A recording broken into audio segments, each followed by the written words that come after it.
Bom, pessoal, dando continuidade a essa nossa primeira aula de geodésia e ajustamento, né, elementos geodésicos. Então, antes nós vimos ali os conceitos de superfície topográfica, né, elipsoide e geoide, né. Agora vamos ver, então, conceitos relacionados aí ao posicionamento, né, nessas superfícies de referência. Bom, então, a primeira coisa, né, aqui na geodésia a gente, em geral, vai estar interessado no posicionamento dito georreferenciado, né, o geolocalizado, enfim. Que é basicamente o posicionamento, por exemplo, né, fornecido pelos sistemas GNSS, GPS e outros, enfim.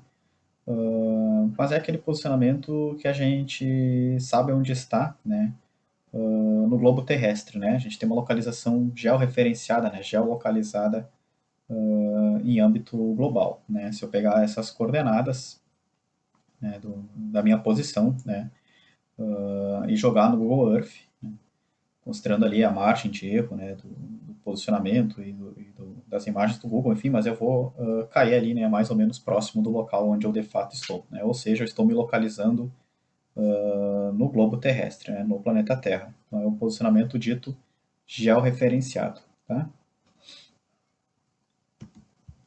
Bom, então o que é o posicionamento, né?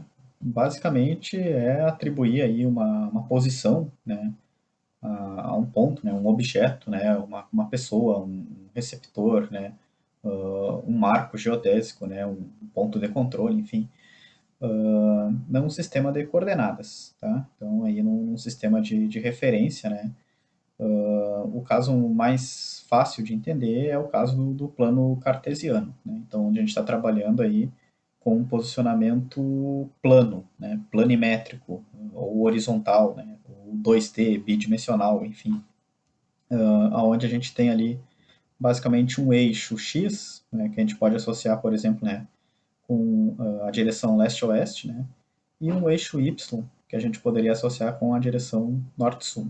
Né. Então, a gente consegue posicionar pontos, né, nesse plano cartesiano, né, nesse plano de coordenadas aqui, atribuindo pares de coordenadas, né, uma posição no eixo X, né, relativa ao eixo X, e uma posição relativa ao eixo Y para cada ponto. Né? Então, por exemplo, esse ponto, né, ele vai ter as suas coordenadas 2 e 3. Né? O que isso significa? Que ele está a 2 metros, né, da origem no eixo X e ele está a 3 metros, né, da origem no eixo Y. Né? Então, o ponto origem ele tem coordenadas 0 e 0. Né? Ele é a origem do nosso sistema aqui de coordenadas. Né? Bom, aí esse ponto, por exemplo, né? Esse ponto ele tem coordenadas menos 3 e 1.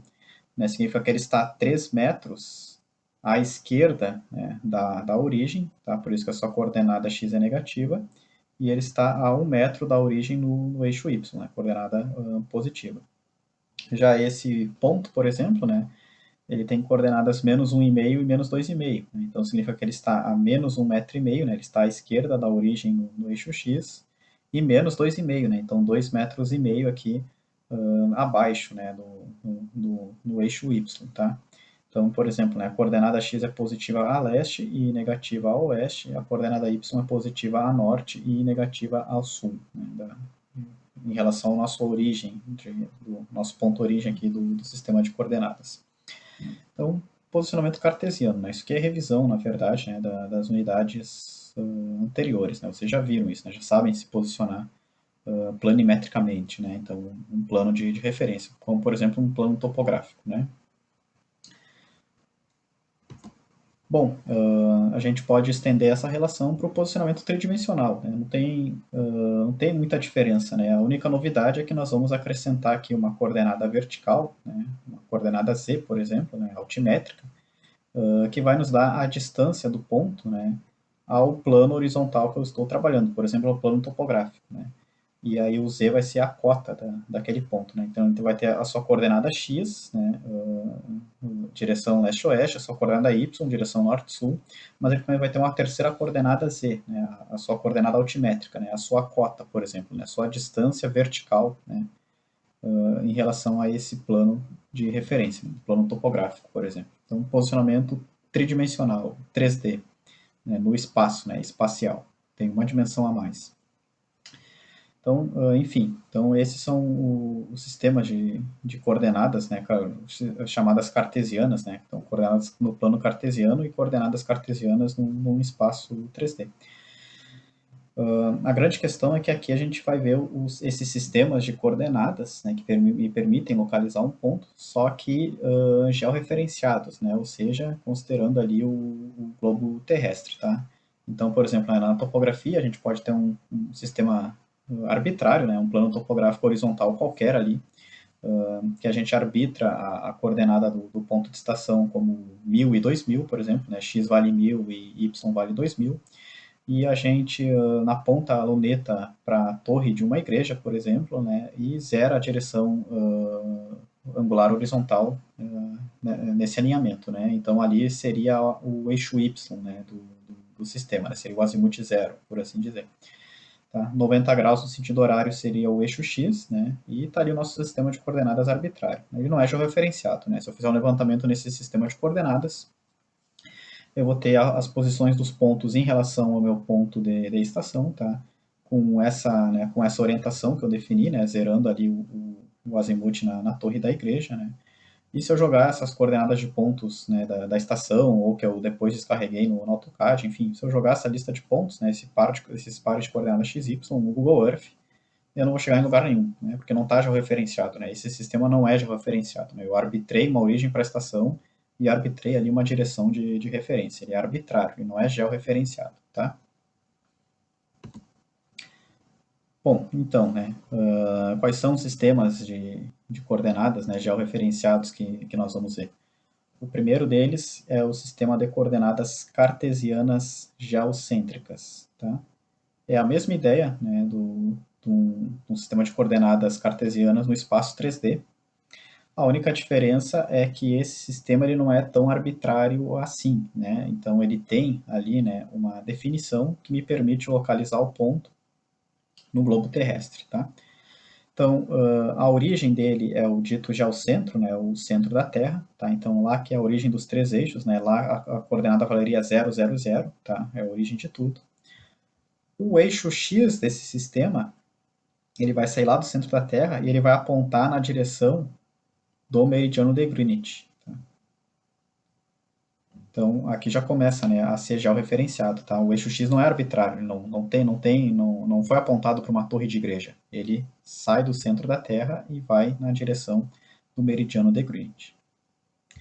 O eixo Z, ele sai do centro da Terra e vai na direção do Polo Norte. Tá? Também não é arbitrário, né?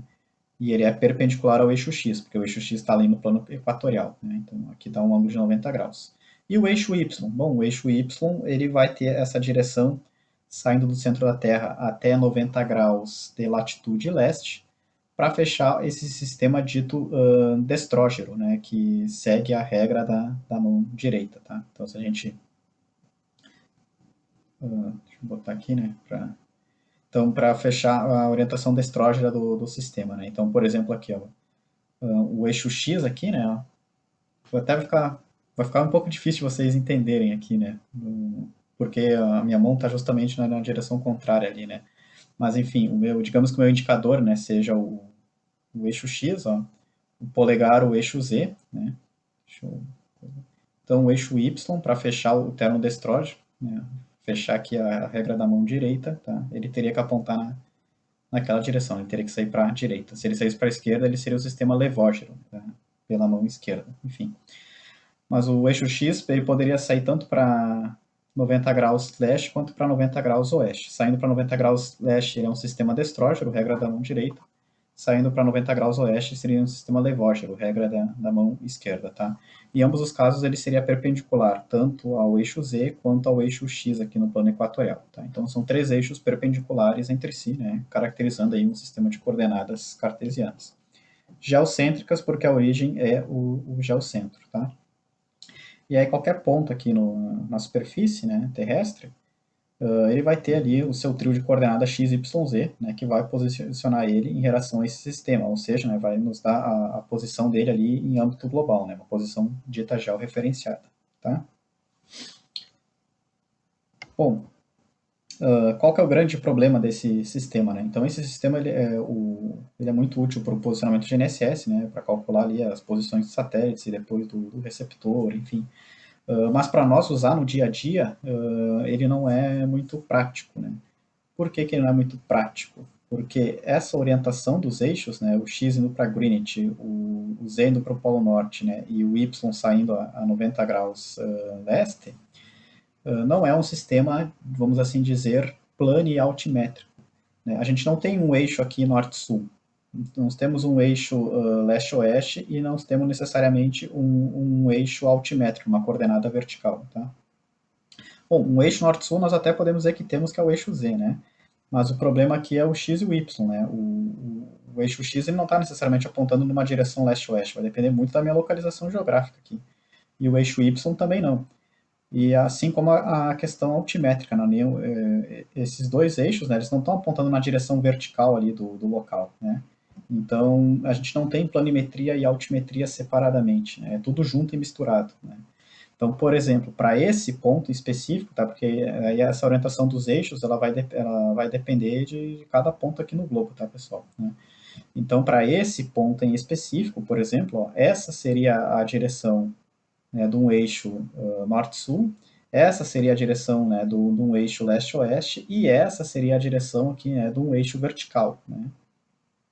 Então, nenhum dos três aqui é paralelo a nenhum dos três que a gente tem, né, x, y, z. Então, enfim, né, esse sistema é um sistema plano e altimétrico, tá? Norte-sul, leste-oeste e a coordenada altimétrica, tá? Para esse ponto.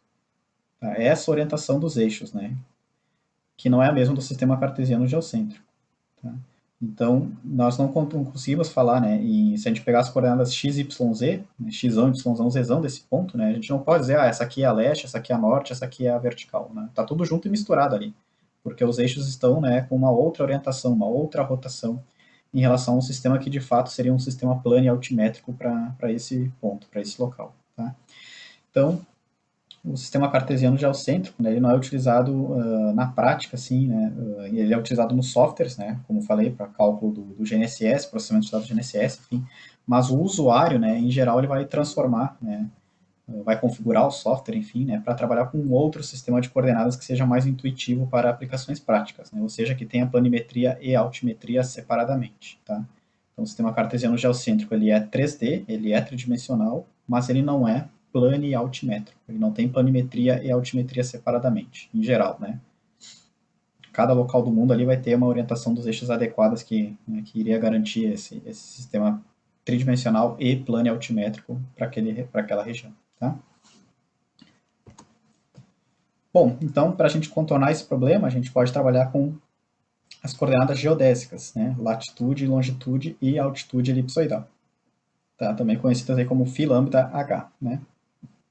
Quem é a latitude do meu ponto, tá? Então vamos imaginar que a gente tem um ponto aqui na superfície terrestre, tá? Um ponto P, tá? Aqui nós temos o nosso elipsoide, né? Um pedaço dele aqui, um quadrante dele, enfim. A orientação aqui dos três eixos, né? X, Y, Z, ali seria o geocentro, né? Aqui o semeixo maior A, aqui o semeixo menor B, né? Lembrando o semeixo maior A no equador, né? O plano que contém os eixos X e Y, o semeixo menor B ali, né? Na direção dos polos, né? Então aqui no Z.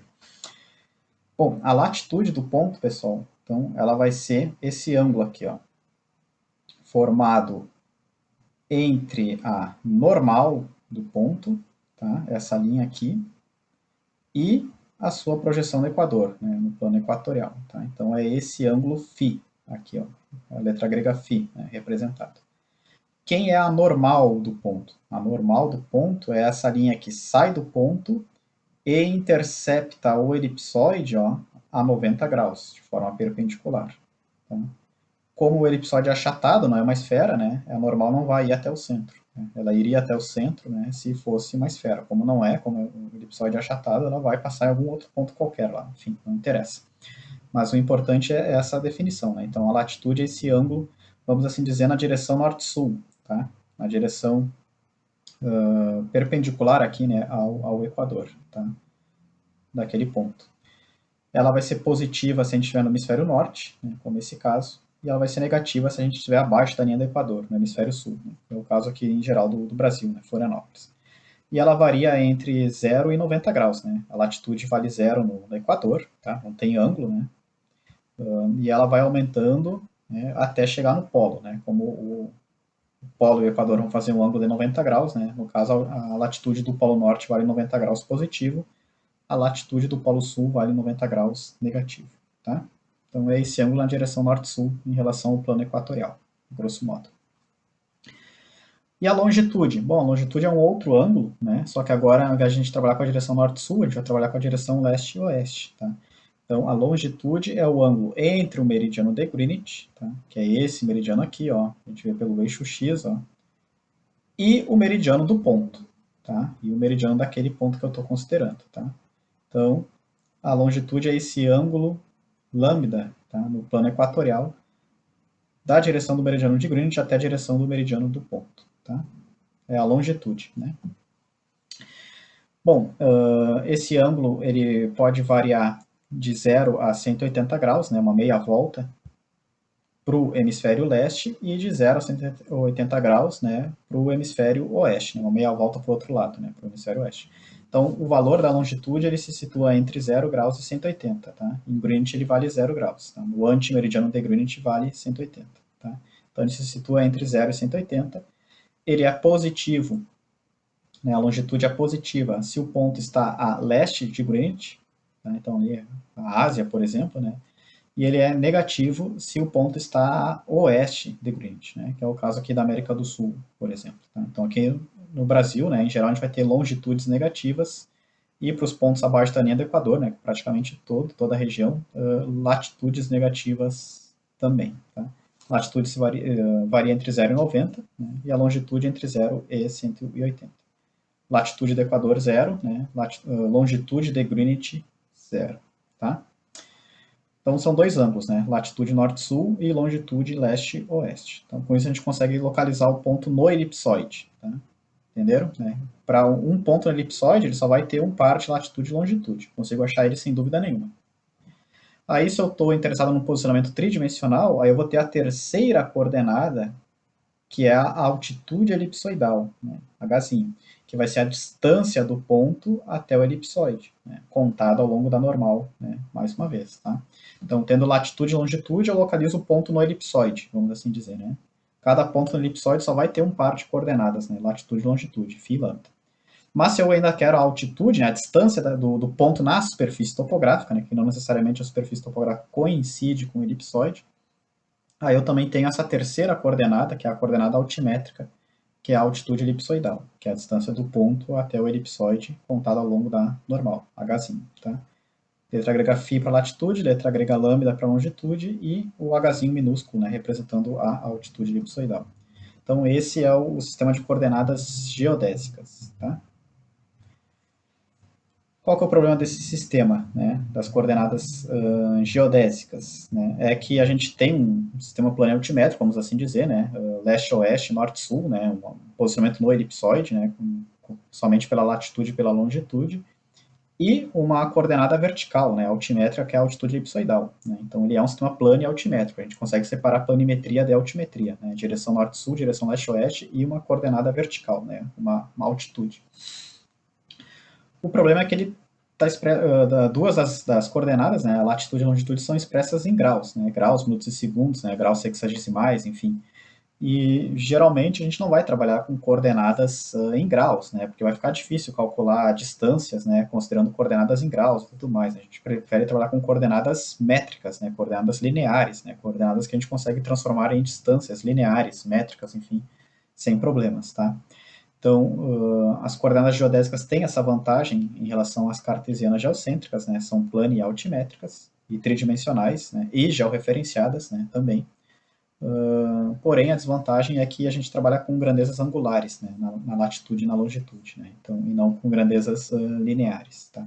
Então, são coordenadas que a gente vai trabalhar ali em graus, né? E não em metros, né? Então, também, né? Na prática, não vai ser o sistema mais utilizado, né? Claro, algumas aplicações a gente vai utilizar coordenadas geodésicas, né? O INCRA, por exemplo, né, exige coordenadas geodésicas, né, na definição dos limites, né? Latitude e longitude. Mas enfim, né, então muitas vezes a gente vai recorrer a uma projeção cartográfica, né, ou um sistema geodésico local, enfim, para trabalhar com um sistema que seja, né, georreferenciado, mas seja também métrico, né, tenha coordenadas em metros, né, e ao contrário do cartesiano geocêntrico anterior, né, seja também ainda plane altimétrico, por exemplo. Tá? Aqui uma figurinha mostrando a relação, né? É claro, pessoal, aqui a gente tem que ter em mente o seguinte, ó, se a gente tem coordenadas cartesianas geocêntricas x, y, z, nós temos coordenadas geodésicas, né? Φ, lambda e h. E vice-versa, se a gente tem coordenadas geodésicas, né? Φ, lambda e h, a gente tem coordenadas cartesianas geocêntricas, x, y, z. Tá? Por relações trigonométricas, enfim, a gente consegue converter de um sistema para o outro, de coordenadas, tá? Aqui nessa disciplina a gente não vai ver isso, né? As fórmulas são um tanto complexas, né? Não é nosso objetivo. Tem softwares que fazem isso de maneira muito mais automatizada, né? Mas tendo um sistema, né? Tendo a posição do ponto em um sistema de coordenadas, a gente consegue obter no outro e vice-versa, tá? É questão de transformação de software, tá? É algo que em geral já está implementado nos programas. Né? Então, relações trigonométricas aqui, né? Relacionam um sistema de coordenadas com o outro, tá? Aqui só para ilustrar, né, essa questão do ângulo da normal, né? Então a normal é perpendicular ao elipsoide, né? Então ela não vai ir necessariamente até o geocentro.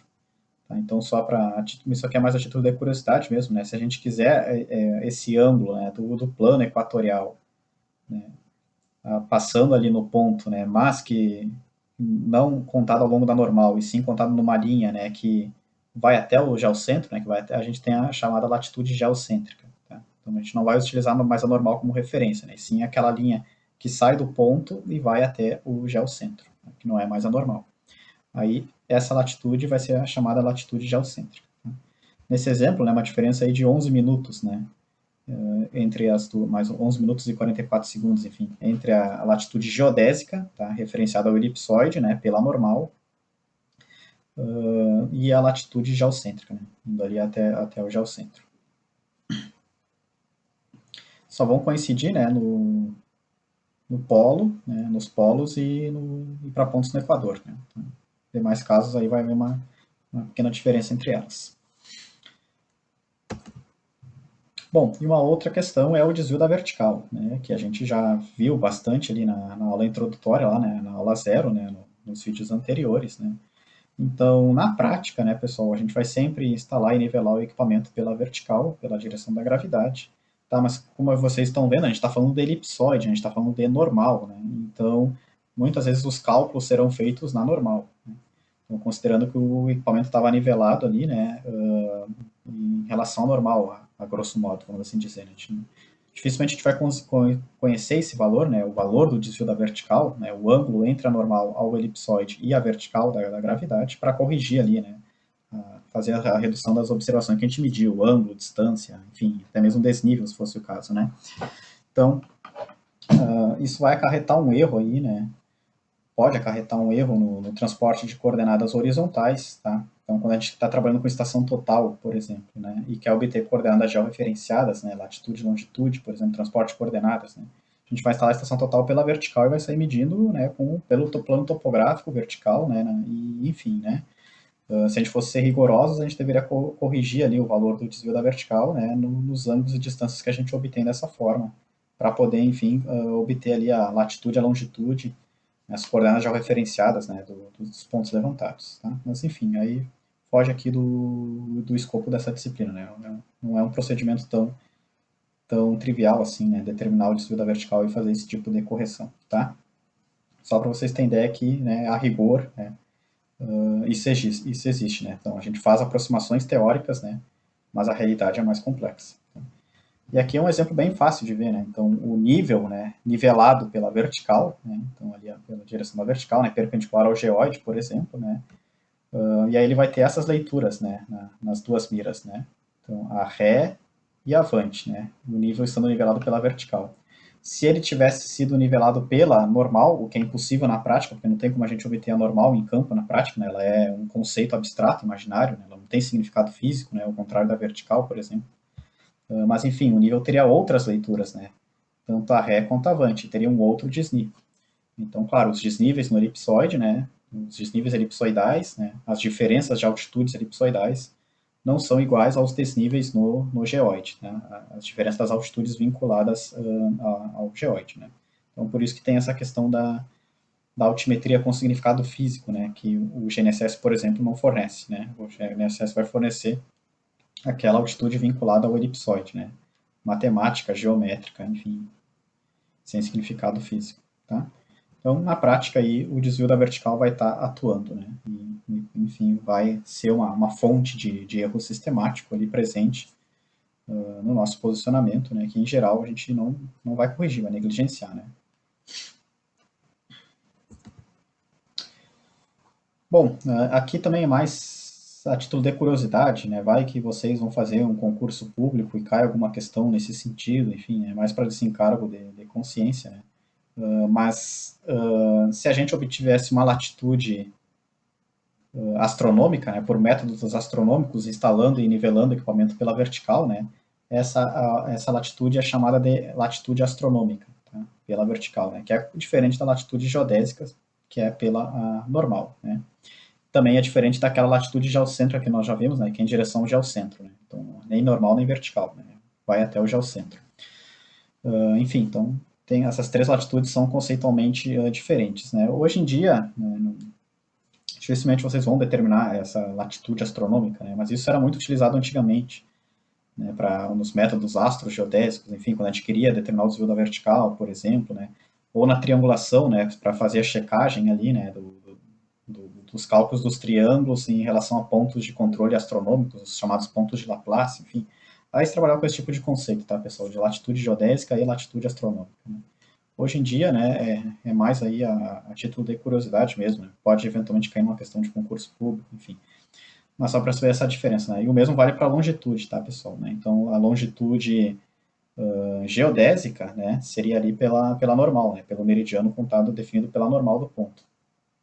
A longitude astronômica seria pelo meridiano definido pela vertical do ponto. Né? Então, assim como a latitude geodésica é definida pela normal do ponto, né, no elipsoide, e a latitude astronômica é definida pela vertical do ponto. Tá?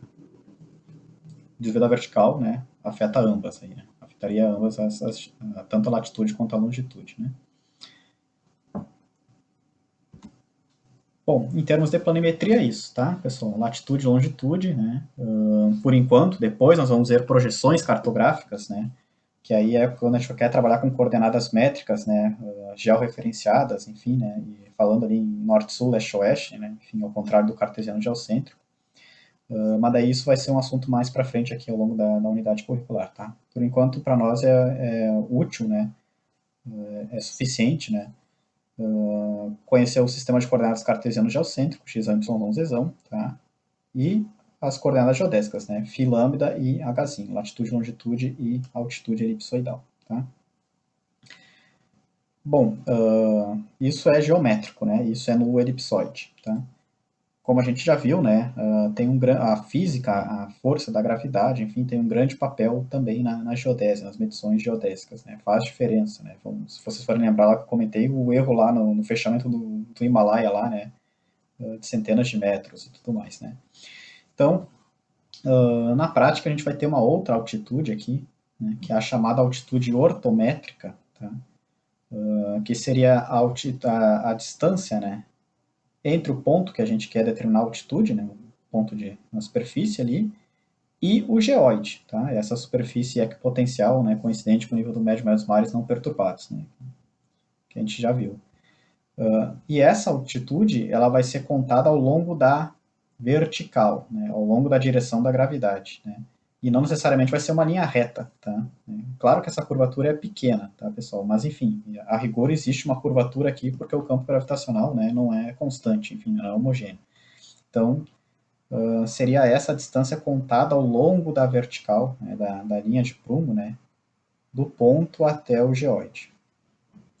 Diferente daquela altitude do ponto até o elipsoide contada ao longo da normal. Essa sim, sempre uma linha reta. Né? Aquela linha que sai do ponto e intercepta o elipsoide a 90 graus. A diferença entre ambas, né, é a chamada ondulação geoidal, né, ou altura geoidal, tá? Que a gente pode aproximar como sendo a separação geóide-elipsoide, tá? Naquele ponto de interesse. Né? A gente considera a ondulação geoidal que é paralela ali, né, à direção da normal, tá? Então, tendo a altitude elipsoidal e tendo a ondulação geoidal, né, a gente consegue obter a altitude ortométrica, por exemplo, né? Ou vice-versa, tendo a ortométrica e a ondulação geoidal, a gente consegue obter a altitude elipsoidal. Ou tendo as duas altitudes, né, a gente conseguiria obter a ondulação geoidal, né, fazendo uma menos a outra, enfim.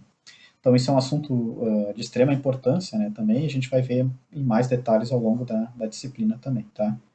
Por enquanto, é suficiente vocês saberem que existem esses dois tipos de altitude, né? Uma sem significado físico, a altitude elipsoidal, até o elipsoide, outra com significado físico, a altitude ortométrica, né, até o geoide. Né? A ortométrica contada ao longo da vertical, né, da direção da gravidade, e a elipsoidal, né, também chamada geométrica, mas eu não gosto muito desse termo para não confundir. Pode confundir com nivelamento geométrico, por exemplo, não tem nada a ver. Mas e a altitude elipsoidal, Hzinho, né, contada ao longo da normal, a linha perpendicular ao elipsoide. Tá? São duas altitudes diferentes. Né? Aqui nessa figura, se vocês forem ver, né, tem várias curvas aqui, né, um tanto paralelas, né, ao geoide, né, são chamados geops. Né. Todos os pontos ao longo dessas curvas apresentariam o mesmo potencial gravitacional. Tá? Não necessariamente a mesma gravidade, mas o mesmo potencial gravitacional. Tá? Então, o geoide a gente define um potencial gravitacional de referência ali, né, para essa superfície aqui potencial. Mas todas essas aqui são geops, né, também tem um potencial gravitacional constante. Já vou explicar melhor, né, depois essa questão do potencial gravitacional, para ver se fica mais claro. Bom, na prática, né, quando a gente fala em elipsoide, a gente já tem sistemas que são os ditos geocêntricos, né, então é um elipsoide ali, né, que a gente pode utilizar aí no mundo inteiro, né, sem problemas. A gente pode ter uma latitude e uma longitude, por exemplo, no Google Earth, né, não faz uma configuração do Google Earth nos Estados Unidos, outra no Brasil, outra na Rússia, é a mesma configuração, né, mesmo elipsoide de referência ali, enfim. No caso da altitude com significado físico, né, dessa altitude ortométrica vinculada ao geoide, não é bem assim ainda, né, por enquanto. Né, então, já viu na aula anterior, né, é um dos desafios atuais da geodésia, né, caminhar para esse sistema internacional único de altitudes. Tá? Então, na prática, né, o que a gente tem é que cada país tem o seu datum. Né, eventualmente, um país pode ter ainda mais de um datum altimétrico, né, mais de uma referência altimétrica, que é o caso do Brasil com os marégrafos de Imbituba e Santana. Né? Então não tem como cruzar ali o baixo do rio Amazonas por nivelamento geométrico. Né? Então o estado do Amapá tem o seu próprio geóide, vamos assim dizer, né? Definido pelo marégrafo de Santana, enquanto que o restante do Brasil tem o seu geóide, né? Definido pelo marégrafo de Imbituba. Tá? E aqui né? Os vários datums altimétricos que nós temos aí na América do Sul e aqui também, né? Na Europa, né? Diferenças aí em relação ao valor médio, né? Aqui também, né, em relação a um referencial global, né, médio, enfim, e as variações que nós temos locais aí para cada marégrafo, tá? Então, essas variações, inclusive, né, de um datum para o outro altimétrico, né, podem atingir até mesmo metros, né, que é o caso da Holanda aqui, né, enfim, já tinha comentado no vídeo anterior também, né, mais uma revisão agora. Mas, em resumo, né, na questão da altimetria, a gente tem essa problemática. Né? Em geral, cada país tem o seu. Né? Então, a minha altitude ortométrica vinculada, né, ao marégrafo de Imbituba, né, eu não poderia usar lá na Argentina, por exemplo, né, na fronteira ali com o Paraguai, porque eles têm dois sistemas diferentes, né, incompatíveis. Né? Teria que fazer uma compatibilização entre eles, né, o que não é necessariamente uma tarefa também tão simples assim. Tá? Então, a rigor, né, cada país tem o seu referencial altimétrico, né, o seu geoide de referência para as altitudes ortométricas.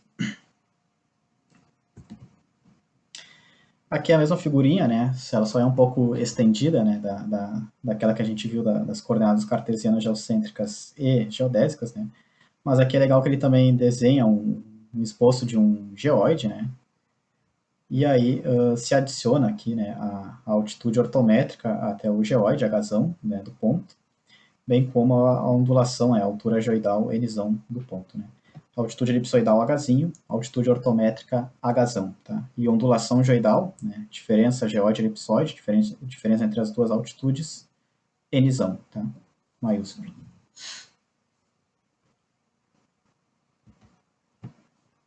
Bom, para a gente tentar entender um pouquinho, né? Pessoal, essa questão das altitudes com significado físico, né? é um dos temas mais difíceis de se entender da geodésia, porque é abstrato, né, envolve muitos conceitos da física, enfim, né, e aqui a gente está formando técnicos em agrimensura, né, estamos formando pesquisadores, né, em ciências geodésicas, né, e tudo mais. Mas é importante, né, a gente tentar entender um pouco mais isso, né, do que simplesmente ficar no piloto automático e se alguém te perguntar qual que é a diferença entre uma e outra, né, se enrolar todo e não não saber explicar, né. Então, a grosso modo, né, o porquê que a questão da gravidade, né, importa tanto, né, na questão altimétrica, tá? Vamos supor aqui que a gente tenha dois pontos, né, o ponto A e o ponto B, tá? Esses dois pontos estão situados numa mesma latitude, né? Que a rigor, né, também a gravidade ia variar em função da latitude, né, o desvio da vertical, enfim. Mas vamos supor que eles estão situados na mesma latitude. Tá?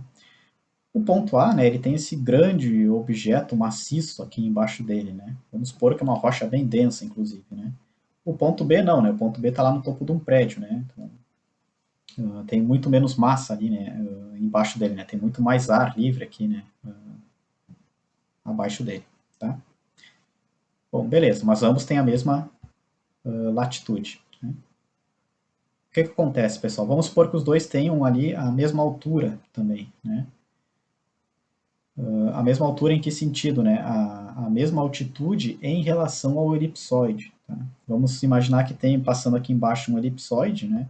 Vamos até imaginar que eles não estão muito distantes, tá? De tal forma que a gente possa considerar o elipsoide plano sem problema algum. Tá? Então eles estão afastados ali, né? Algumas centenas de metros, por exemplo, né? Alguns quilômetros, né? Alguns quilômetros entre si, a gente consegue aproximar o elipsoide como uma superfície plana, né? Sem grande problema de entendimento aqui. Bom, então a gente pode dizer o seguinte, ó, que a altitude elipsoidal, tá, Hzinho do ponto A, é igual à altitude elipsoidal, Hzinho do ponto B. Tá? O elipsoide plano aqui embaixo, né? Ambos na mesma latitude, né? Então a gente só vai andar aqui na direção leste-oeste, né? Para sair de um e chegar ao outro, e ambos ali com a mesma altura, né? Vamos assim dizer, né? Então eles teriam a mesma altitude em relação ao elipsoide. Né? Ou seja, o desnível de um para o outro é zero. Né? Então, por exemplo, né, vamos supor que a altitude elipsoidal de ambos os pontos seja 800 metros. Né? Então, o desnível, a diferença de nível, né, no elipsoide entre eles é 800 menos 800, zero. Né? É nula. Né? Ambos estão no mesmo nível, né, em relação ao elipsoide. Né? Tá? Que é 800 metros. Né? Ambos estão 800 metros acima do elipsoide. Ambos possuem a mesma altitude elipsoidal Hzinho. Beleza? Bom, aí tem o chamado número esfero-potencial. Né? Quem que é esse cara? Né? Ele é a diferença entre o potencial do meu ponto, né, e o potencial do elipsoide, né, o esfero-potencial do elipsoide, que é aquele potencial teórico, né, do campo da gravidade normal. Né? A grosso modo, tá, pessoal? Né, nesse caso teórico do esfero-potencial, tá? A gravidade ela depende apenas da latitude, ambos têm a mesma, né, e da altitude elipsoidal, ambos possuem a mesma. Né? Então, ambos vão possuir a mesma aceleração da gravidade gama. Tá? E ambos possuem a mesma altitude também, né, Hzinho. Né? Então, o esfero potencial, né, ele é aproximadamente o produto da gravidade vezes a altitude. Tá? Se ambas são iguais para ambos, né, então Hzinho igual a Hzinho de A igual a Hzinho de B, e a gravidade do A é igual à gravidade do B, porque eles estão na mesma latitude com a mesma altitude elipsoidal. Então, ambos vão apresentar o mesmo número esfero-potencial, então, o mesmo potencial gravitacional nessa Terra teórica, né? Caso a Terra fosse um elipsoide, né? Perfeitamente um elipsoide sem irregularidades e tudo mais. Bom, na prática, o que a gente tem na prática, né? Então, é aqui que entra a questão da diferença dessas altitudes, né? Na prática, a gente vai ter o número geopotencial, né, desses pontos, C, tá? Que vai ser igual ao potencial do ponto, né, menos o potencial no geóide, W0. Tá? Aqui a gente está falando difícil, né? Então vamos simplificar. Aproximadamente vai valer o valor da gravidade, G no ponto, vezes a sua altitude ortométrica. Tá? Então, G vezes H. Tá? a razão, né, a altitude ortométrica. Então, o número já é o potencial do ponto, a grosso modo, vale o produto entre o valor da sua gravidade, né, e o valor da sua altitude ortométrica, a razão, né, a sua distância ao geóide. Tá? Se vocês forem reparar nessa figura, né, eu fiz esse geóide ondulado, né, ele não está plano que nem o elipsoide, consequentemente, né, nós temos uma altitude, a razão, para o ponto A, uma altitude ortométrica, né, e uma altitude ortométrica, a razão, para o ponto B. Né. E propositalmente, né, a altitude ortométrica, a razão do ponto B, né, é maior que a altitude ortométrica, a razão do ponto A. Né. São diferentes. Né. Se são diferentes, existe um desnível entre eles, né, entre A e B. Né. Vamos supor que o B, a altitude ortométrica, vale 800, né, e no A ela vale 790, né, exagerando, enfim. Então, se a gente fizer um menos o outro, vai dar 10 metros de diferença, né? Então, existe um desnível aqui, né? O ponto B está 10 metros mais longe do geóide, né? Porque a sua distância ao geóide é 800, né? Já a distância do A ao geóide é 790, é 10 metros a menos, né? Ou seja, né, num caso hipotético, né, se a gente fosse construir um duto aqui, né, entre esses dois pontos, tá? E, por exemplo, né, jogasse água aqui, né, a água não ficaria perfeitamente nivelada, né? Ela iria ser atraída, né, por essa grande massa, né, que nós temos aqui, né, dessa montanha, tá? E iria fluir por gravidade, como se estivesse havendo um desnível aqui entre ambos os pontos, né? Porque há um desnível, né? Há um desnível ortométrico, tá? Considerando o geóide como referência, né, o ponto B está mais alto e o ponto A está mais baixo, tá? Então a água iria fluir de B para A. Se a gente fosse considerar o desnível elipsoidal, né, vindo do elipsoide, vindo, por exemplo, do posicionamento de GNSS, instalando um receptor GNSS no ponto B e no ponto A, a gente, em tese, né, ia esperar que a água ficasse paradinha, né, porque o desnível é zero entre elas, né, então elas estão no mesmo nível. Né. A água não iria ser atraída ali por aquela massa, né, e não iria fluir dB para A. Beleza?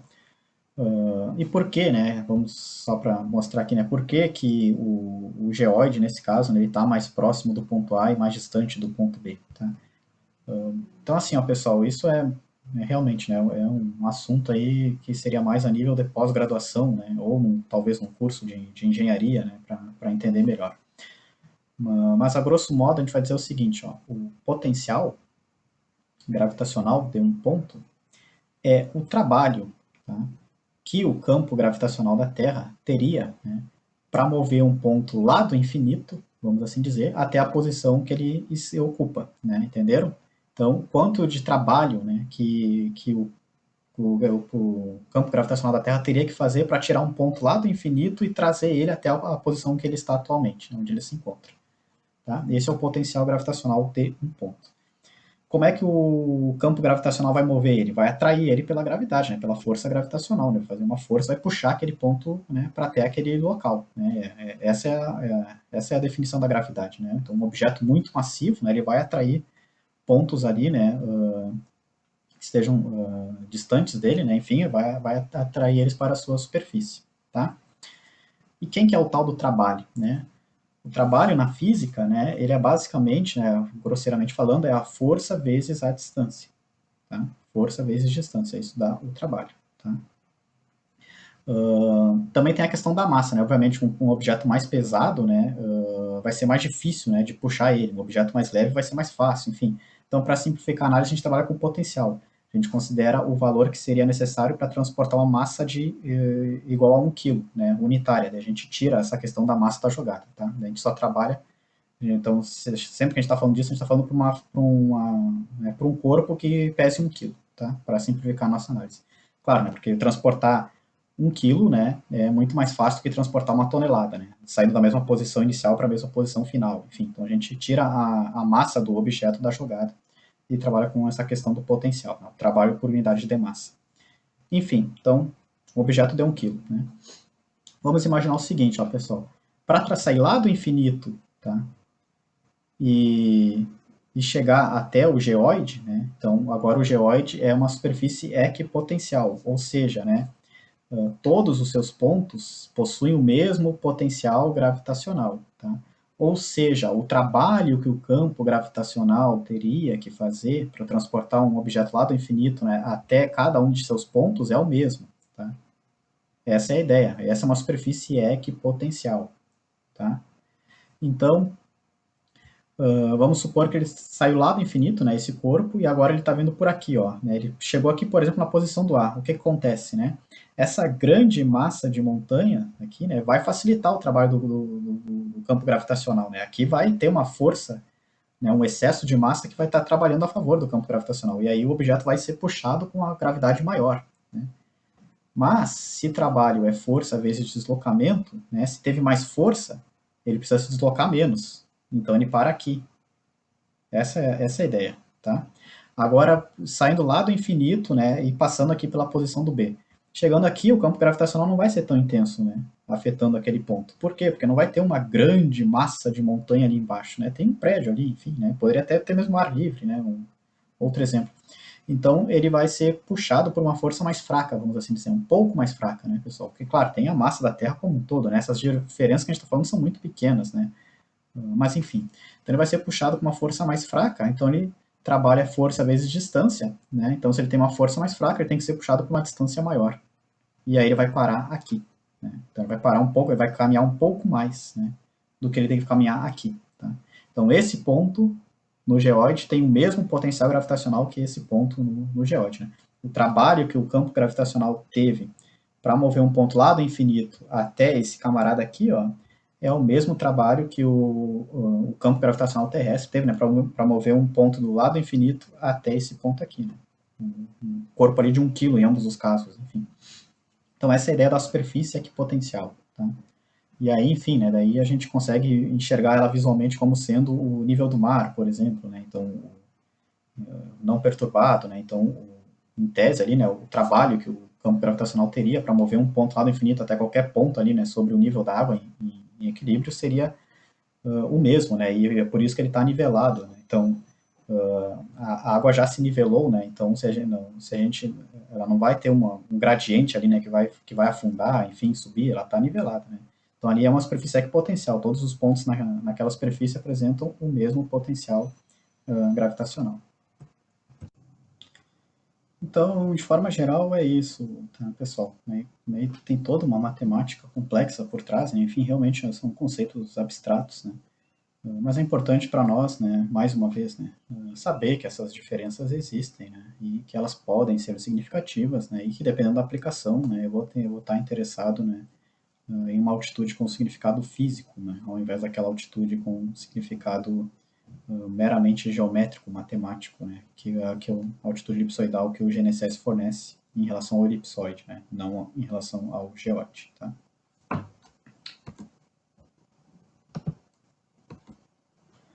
Bom, aí para complicar um pouquinho, né, ainda mais a história, recentemente o IBGE mudou o tipo das suas altitudes, das suas referências de nível, né, das suas RNs, para o tipo normal, né. A ideia basicamente foi proposta pelo Molodensky lá na década de 40, né.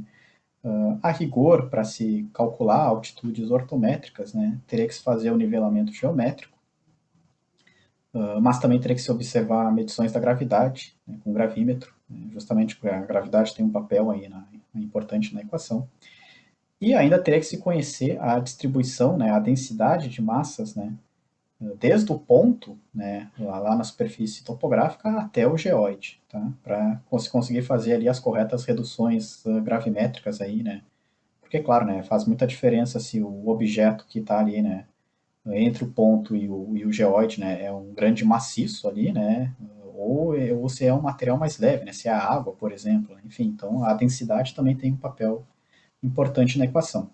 Então, a rigor deveria se conhecer também ainda a densidade, né, e a densidade vai ter variações, né, tanto no perfil vertical quanto lateralmente também, né, entre pontos, enfim. Então, em resumo, é uma tarefa árdua, né, fazer essa modelagem do geóide, né.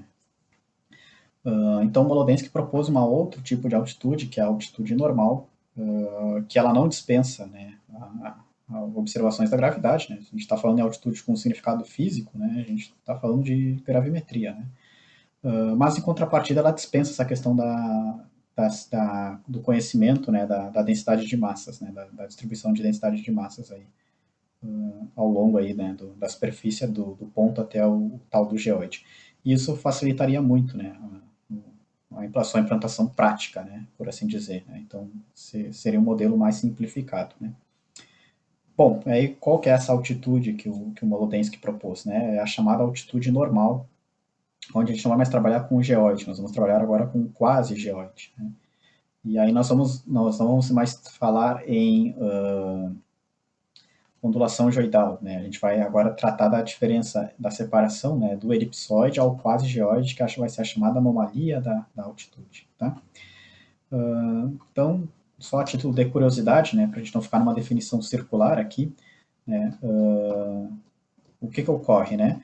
O ponto na superfície física, né, ele vai ter um valor de geopotencial ali, né? Então, aquele potencial real. Né? Bom, vai existir uma superfície chamada de teluroide, tá? Na qual aquele esferopotencial, aquele potencial teórico, né, associado ao elipsoide, né, será igual ao valor desse geopotencial, né, desse potencial real do ponto de interesse. Tá? Essa separação entre a superfície física, né, essa distância onde está o ponto ao teluroide, né, ela é a chamada de anomalia da altitude. Tá? E ela vai ser igual, tá, a distância do elipsoide ao tal do quase-geoide. Né? O quase-geoide ele não tem uma definição, né, que nem o elipsoide e que nem o geoide. Tá? Então, quem que é o quase-geoide? Define o quase-geoide. Né? É difícil, não tem esse significado geométrico do elipsoide ou esse significado físico do geoide. Né? Então vai depender muito de cada ponto, né? Vai depender ali da distância entre a superfície física ao teloroide ponto a ponto, né? Vai depender da anomalia da altitude, tá? Então, consequentemente, né, nós vamos ter a altitude normal do ponto, que vai ser a distância do ponto, né, até o quase geoide. Né? Então a gente vai simbolizar por Hzão, né, com o N sobrescrito para diferenciar a altitude normal da altitude ortométrica, né, o Hzão de fato, né? Então, altitude normal, distância entre o ponto e o quase geoide, né, ao longo da vertical normal. Né. Daí agora que a gente não vai ter nem a vertical real, né, da gravidade, nem a normal do elipsoide. Nós vamos ter aqui a vertical normal, né, que agora vai estar associada ali ao teluroide, né, ao quase geoide, enfim.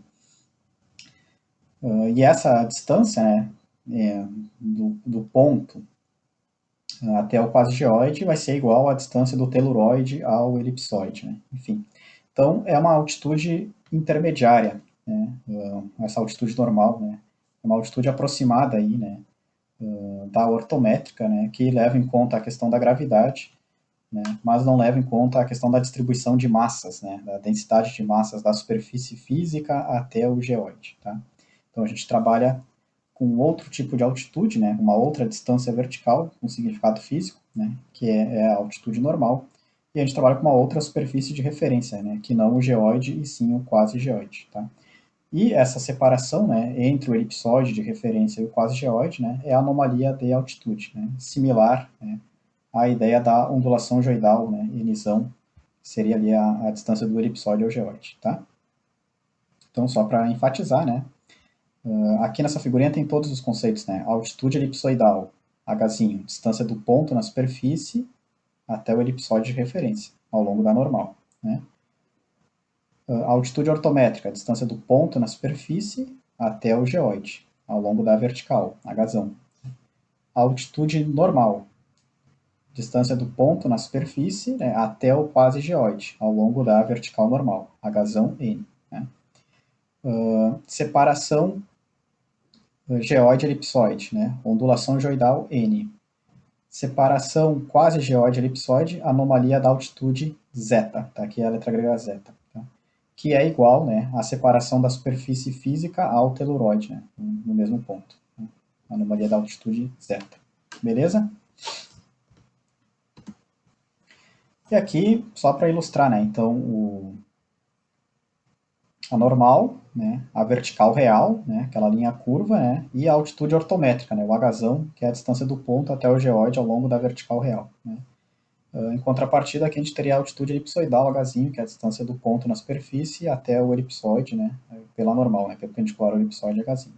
separação entre geóide e elipsoide, que é a diferença entre ambas as altitudes, ondulação geoidal ou altura geoidal nzão. Então, também a gente assume aqui paralela à normal, né?